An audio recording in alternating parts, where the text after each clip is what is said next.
Ang sipag po mga kababayan ng ating Pangulong Bongbong Marcos. Galing pa lang doon sa Negros Occidental kanina para sa distribution ng mga ayuda to farmers, fisher folks and families. Dumiritso pala po sa Dumaguete City for the same purpose po. Ayan mga kababayan, distribution of presidential assistance to farmers, fisher folk and families. Santo Lamberto Macias Sports and Cultural Center, Dumaguete City. Talaga nagbabagang mga balita at pagtalakay sa mga isyu na lipunan. Pulsa, opinyon, para at paglalantad sa katotohanan. Pulsa, what you see is what you get. Unisan. Pong seryoso yung ating Pangulong Bongbong Marcos na iangat ang ating ang kabuhayan po, tulungan yung ating mga farmers and fisher folks at yung mga mahihirap nating pamilyang Pilipino, maibsan yung kanila pong kalagayan.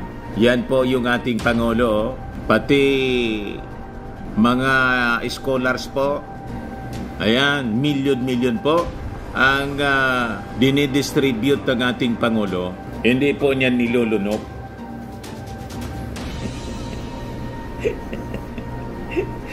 Para niya may tinamaan na naman Mr. Maravillas na naglunok ng 11 days. Ngayon bilaugan po, may tama dito. May last sa liig. Ayan po yung ating Pangulong Bongbong. Sige lang ang pamigay ng tulong. Si Lisa Marcos naman po, 2 days ago, ito naman, namigay ng mga Bagong Pilipinas. Lisa Marcos, turnover of Bagong Pilipinas mobile clinics for 7 provinces of Central Luzon. Sa provincial capital, Pampanga, ginawa noong June 25. Napakasipag ng mag-asawang ito mga kababayan. Walang ganito po noong previous administration. Lahat lang EJK, tukang-tukang po. Yan yung ating First Lady. Ang dami po. Diba? Nakakatuwa mga kababayan. Si Mrs. Lisa Marcos, para ding si dating First Lady Lisa Imelda Romualdez Marcos, working First Lady. Ang ganda ng mga projects niya, mga kababayan. May love for all pa siya. Pagkatapos po, si Martin Romualdez, busy din sa pag-implement ng mga projects. Ayan po, Romualdez leads groundbreaking of Cancer Center in Manila. Parehas ito po nung Cancer Center dito sa amin. Yung kinover ko pong groundbreaking, siya yung pinakang mataas ng building dito sa Bicol Region. 20-story. Ito yung mga tinatawag na Legacy Hospital. Legacy Hospital siya kasi yung sinimulan po ni dating First Lady Imelda Romualdez Marcos. Di ba siya yung nagpatayo ng Cancer Center po sa Manila? Kidney Heart Center. Ito yung legacy mga kababayan na gustong ipagpatuloy ng administrasyon ito. At si Martin naman po ang in charge sa pag-ikot sa buong Pilipinas para simulan ang construction nitong mga legacy hospitals. So sabi dyan, House Speaker Martin Romualdez leads groundbreaking ceremony of the Governor Benjamin Romualdez Cancer Center on the grounds of Hospital ng Maynila. During the ceremony, pinuri ni Martin yung mga government officials na pinamumunuan ni Manila Mayor Hani Lacuna who contributed to the establishment of the facility, highlighting that the center will allow even the poorest among us to access top-tier medical care without the fear of financial ruin. So sabi po ni Romualdez, itong center na to complies with the National Integrated Cancer Control Act or Republic Act number 11215, which was signed into law in 2019. So sabi niya, the president's vision niya is clear. No Filipino should have to choose between their health and their livelihood. Ang establishment anyan itong cancer centers like the one we inaugurated is a testament to President Marcos' commitment to this cause. Yan po si Martin Ryan na ibigay sa inyo yung full story ng balitang yan. Click subscribe muna dito sa ating YouTube channel and hit the notification bell para lagi po kayong updated sa mga kaganapan dito sa ating bansa. Like and share na rin po ninyo ang ating video at huwag na rin po ninyo na skip yung ating mga commercial ads para tuloy-tuloy lang ang pag-unlad ng Bagong Pilipinas. Sa mga nagana po ng malinis and spacious fitness gym, pumunta lang po kayo sa aming Colossal Fitness Gym. We also offer Grab Car Rental with our brand new 2023 model ng Toyota Innova. We also accept booking for those who are planning to travel via PAL, Cebu Pacific, and other airline companies, local and international, and bills payment for Meralco Bills, Aleco Bills, PLDT, etc. Ang Colossal Fitness Gym is located at 3rd floor Security Bank Building, Lanco Business Park, Legazpi City, Albay. For inquiries, look for Gilon Maravillas, contact number 0966-802-0949. Yan po yung aming Innova. Lagi na pong matao sa amin.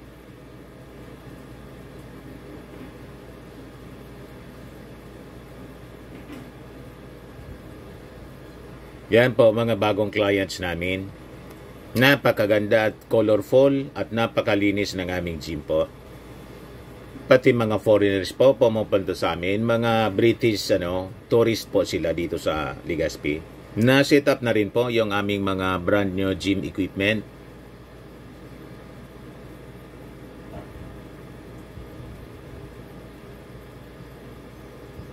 May treadmill na rin po kami.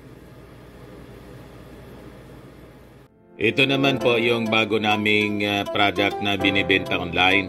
Eye Glow Serum, whitening po siya. Tingnan ninyo yung epekto sa aking anak na architect before and now. Yung mga inquiries po ninyo, dumiretso na lang kayo sa kanyang Facebook account, Riz Maravillas. Ito naman po, Firmax Firming and Lifting Cream, pinapahid po sa mga pulses and affected area. Mainam po sa paninigas ng mga kaso-kasuan. Ito naman po, Automax Radiant Serum. Sa mukha naman yung application, anti-aging po siya. You will look 10 years younger than your age. Sa mga cancer patients naman po, baka lang gusto ninyo itong itry. Neng siya red mixed fruit drink. Hindi mo po siya gamot, food supplement siya. Kaya lang, gawa siya mga kababayan sa goji berry. Yung goji berry may anti-cancer properties. O ngayon, yung mga inquiries ninyo, dumiritso na lang kayo sa aming messenger sa Facebook para masagot namin agad. Ayos pa? Ayos na ayos niya, Mr. Maravillas. Tin Romualdez. Ito naman, iba naman to. Construction of National Kidney and Transplant Institute. Kita ninyo? Mga kababayan, 13 story naman po ito. Napakaganda po. Kaya sabi ni Evangeline Ramirez po, wow, that's awesome. Thank you, Pangulo at Speaker Romualdez. Cousin, same name. Join together to make our country great again. Thank you, Lord. Grabe pa ang pasalamat ng ating mga mamamayang Pilipino. Tulong-tulong po yung magpinsan. Pati si Mrs. Lisa Marcos. Buong pamilya niya na nasa pag-serbisyo, hindi po sa pamimirwisyo. Totoong serbisyo, hindi perwisyo. Di tulad ng mga trupang nausog. Sige lang panira. Tapos, napakaaga pa, announce agad na tatakbo daw na senador sabay-sabay. Pati yung 2028, 4 years away pa, tatakbo daw si Basti. Politika po ang nasa isip, hindi man serbisyo sa ating mga mamamayang Filipino. Whereas, tingnan ninyo yung ating Pangulo. Pinagkakaguluhan lagi ng ating mga mamamayan. Yan po siya para sa distribution. Kaya excited yung mga tao. Ito po yung ating Pangulo. Maraming salamat sa ating Special Assistant sa Secretary Anton Lagdameo sa kanyang pagpakilala. Magsiupupo tayo. Courtesy of RTVM po, mga kababayan. Babatiin ko po nandito po, kasama ko po ang ating mga iba't ibang membro kalihim ng mga iba't ibang departamento na nandito upang tumulong sa atin para mabuo itong programa na pagbigay ng tulong sa mga nakaramdam o naging biktima sa tagtuyot na nadala ng El Nino. Kaya naman po, andito po, kasama po natin, siyempre ang lead agency dito, ang Department of Agriculture, Secretary ng Agriculture, ng Department of Agriculture, Secretary Kiko Laurel. At ito yung siguro madalas na ninyo nakita dahil sa pagputok na nga ng kanlon. At siya po ay hindi na po natutulog ito, hindi na po na kumakain ito eh. At lagi kong, kahit anong oras kong tawagan ito, kahit alas 10 ng umaga, gising po. Hindi ko alam ang ginagawa, pero gising. Ito po ang ating DSWD Secretary, Secretary Rex Gatchalian. Alam niyo po, lahat po ng programa ng pamahalaan ay hindi po natin mapapaabot sa taong bayan kung hindi po maganda ang ugnayan ng ating mga local government officials at saka yung ating mga galing naman sa national government. Dahil po kahit na gaano kaganda at kagaling ang aming mga pinaplano, kung hindi po kami tulungan ng ating mga local government officials, hindi po namin mapaparating ang nais namin padala na tulong at programa para po sa inyo. Kaya po ang nakikipag-ugnayan sa national government at saka sa local government ang ating Secretary of the DILG, Secretary Ben-Hur Abalos.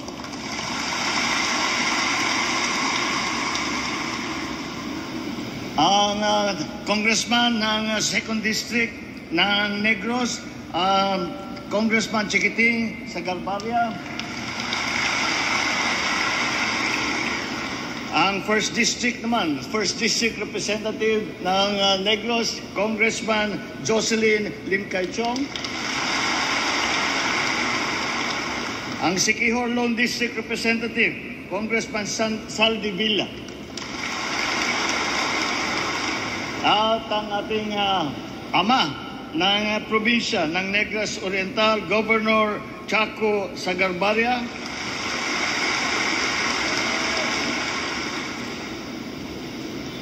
Ang governor naman ng probinsya ng Siquijor, the governor of the province of Siquijor, Governor Jake Vincent Villa.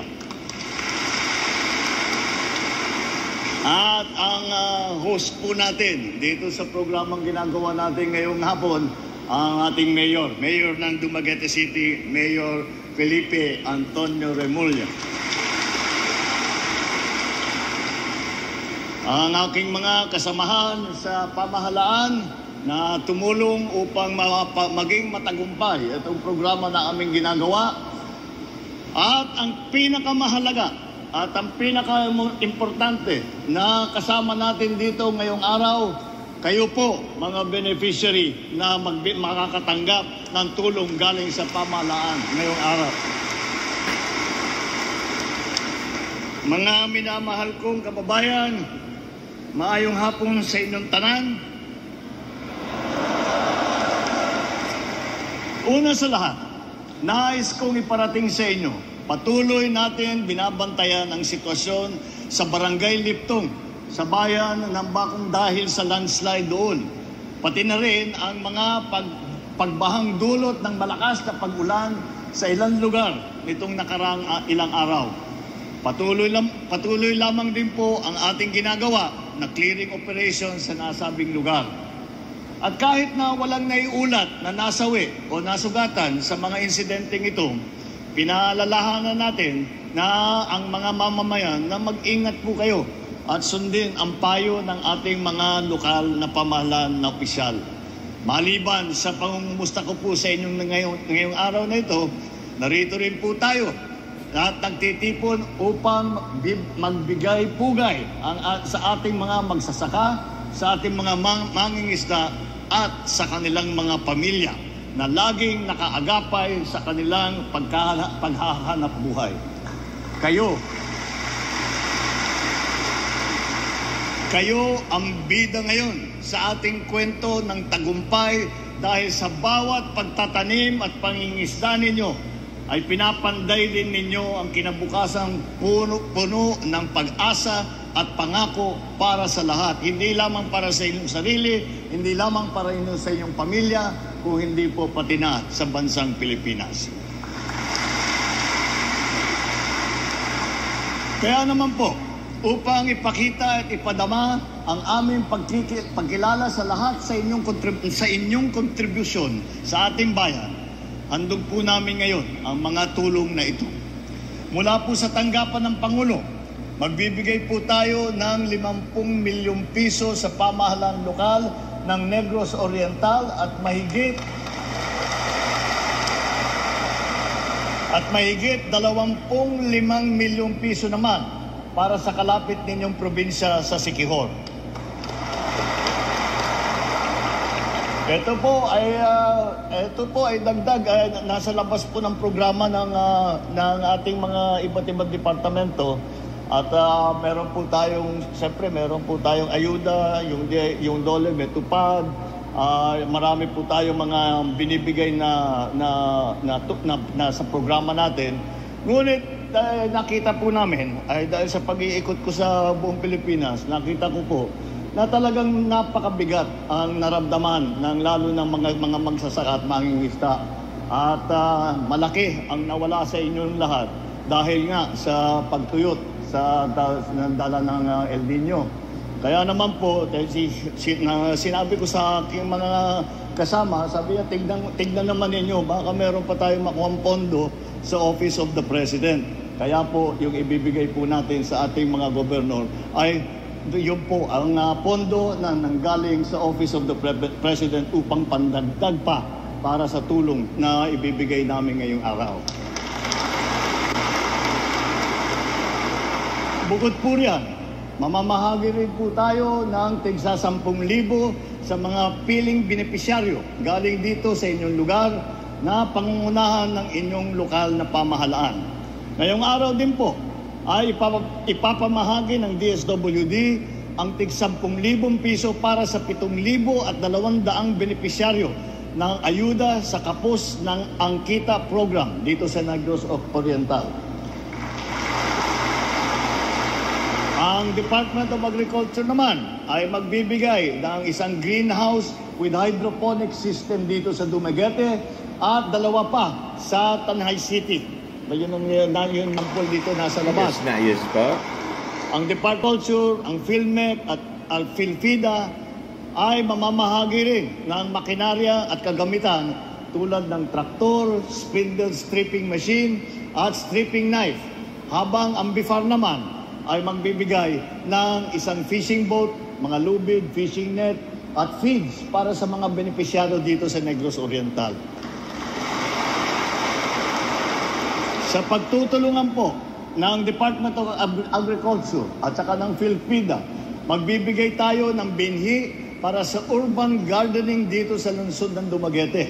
20 sako ng yellow corn seeds para sa Tanay City at 30,000 abaka planting materials para sa Negros Oriental.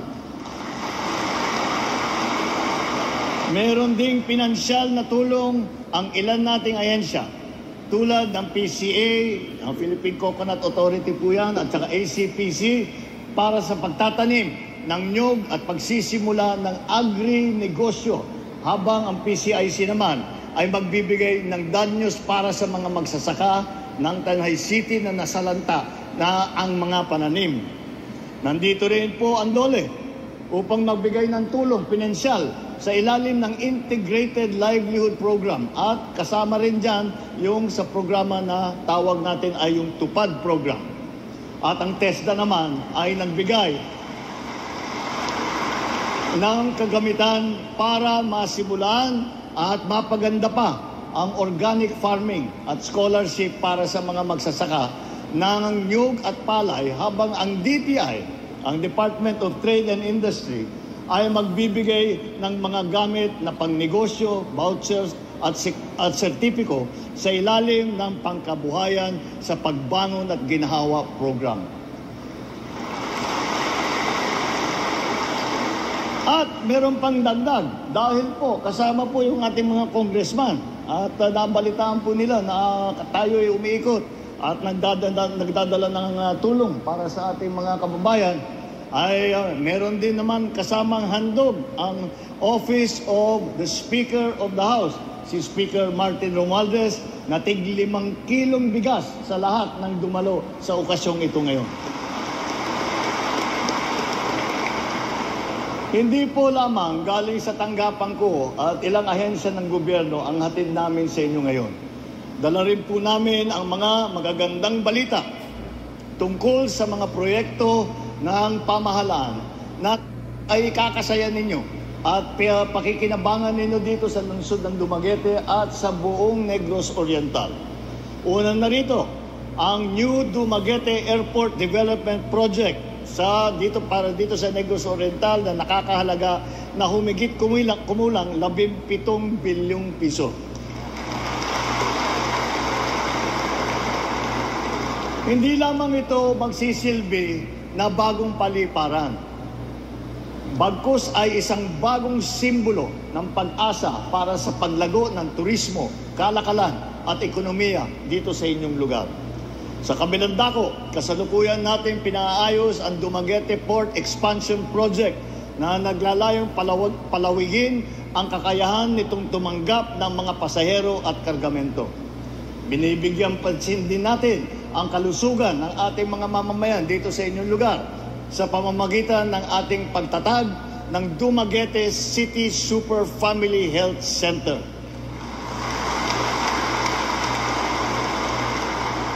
May kabuuhang halaga ng 15 million na piso ang proyektong ito na magbibigay ng pangunahing serbisyong pangkalusugan, birthing clinic, botika, x-ray machine at iba pang mga serbisyo para sa 30 barangay.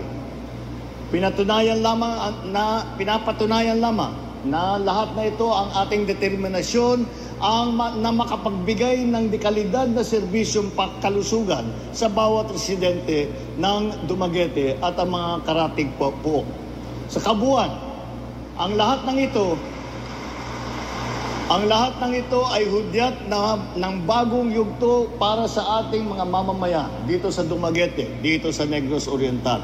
Kasama na rito ang pagbuklod ninyo sa Negros Occidental upang itatag na ang Negros Island Region o NIR.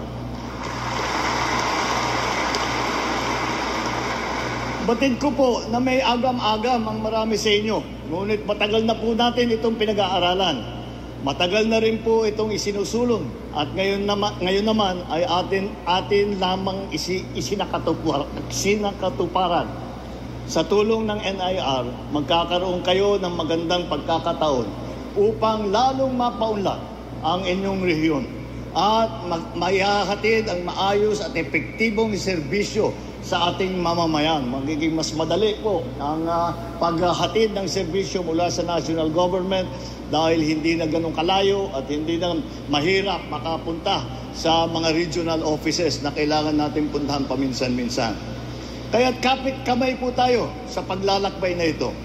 Baon natin ang tiwala, pagkakaisa at pagtutulungan sa ating mga puso tungo sa katuparan ng ating pangarap ng bagong Pilipinas. Mabuhay ang ating mga magsasaka at mangingisda. Mabuhay ang Dumaguete at Negros Oriental. Mabuhay ang bagong Pilipinas. Maraming salamat po. Umuulan po ng tulong at mga projects. Kaya niya, Mr. Maravillas, nanggagalaiti yung mga nausog kasi nasa pawa. Wala mang ganito po. Never na na-experience ito ng mga Filipino. Noong panahon, mga kababayan ni Maudigs, ang umuulan po noon, yung tukhang. O ngayon, idagdag ko na lang po sa inyo itong mga balita. Confirm na po na si Mayor Alice Goo ng Bambantalak, Peking Filipino. Chinese talaga po. Ayan o. The NBI has confirmed that the fingerprints of Mayor Alice Goo and Goo Huang Go Huaping match. This confirms what I have suspected all along, sabi po ni Senator Risa Hontiveros. Peking Pilipino niya ito na si Mayor Alice Goo. Or should I say, Goo Huaping. She is a Chinese national masquerading as a Filipino citizen to facilitate crimes being committed by Pogo. Matindi po talaga. At si Mayor Goo, mga kababayan, nakita ito doon sa bahay ni Maudigs. Magkakakilala sila. Napakalaking insulto ito sa mga botante ng Bamban, sa mga institusyon ng ating gobyerno, at sa bawat mamamayang Filipino. I call on the Office of the Solicitor General to expedite its filing of a quo warranto case against her. Dapat mapanagot siya sa lahat ng krimen na ginawa niya at ng kanyang Pogo Hub. Nagmatch po. At yung pangalang Alice